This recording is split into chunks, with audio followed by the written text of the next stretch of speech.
'Cause, you know, we all people like me, we always remembered hat guy, sign guy, sunglasses guy. You know, we remembered all those people. So I wondered if the hat guy would come and party with you. No, I'm sure now he would. But look at how many we made.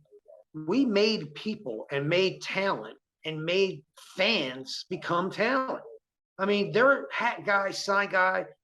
They're all fans that were on the ECW club that were getting their front row tickets and all that stuff.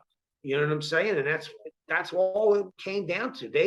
I don't care what day, what time, if the show's in Philly, they're going to be in the front row, and that's how it was.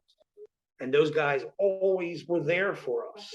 So because ECW, we wanted to bring our fans into the ring with us, practically. You know what I'm saying? Like, we want our fans to enjoy the show and be a part of it, so they leave and they're happy, and they go home and take a deep breath and say, man, I worked 40 hours this week and I just released all that stress into the arena. If he can call me an asshole and go tell me to go F myself and that makes him feel better, I go for it, bro. I don't care if I was a heel or face. Don't matter to me. I would just want him to have a good time. I always liked when Public Enemy, when they were heels in the beginning, and the hat guy would boo him, they'd take off his hat and start beating him with it. Then when they became faces, they take the hat off, put it on, and dance with the hat guy. So I do feel sometimes that the hat guy, if you were over with the hat guy, you got over. Absolutely. The fans would actually follow them. Like some fans that so you got to remember, there's smart marks and then there's marks.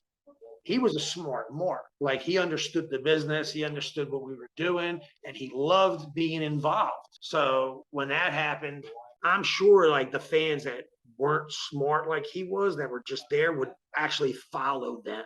Like if they called me and Anthony shit bulls or steroids or roid boys or whatever they would call us when we were heels, the whole crowd would jump in on it. And I do believe Hat Guy is a manager now in some independent company up there, up East Coast. Yeah, I actually was going through Facebook yesterday or a couple days ago, and I actually saw that. Yeah, he works for. I think he may have his own freaking company, independent company. I'm not sure, but that goes to show you. I know he manages guys.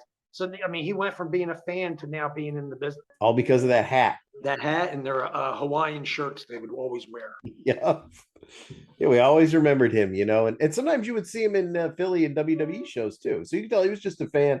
I saw him at a WCW show. He was just a fan of wrestling. Yeah, and you couldn't miss them guys. And the camera always found them and always went on them. I don't care where they were, if they were in WWE or F, what do you want to call it, or WCW, like you said, they were diehard fans, and sometimes the camera would always go to them because, like I said, dude, they're vocal, they're into it, and they try to get everybody else into it.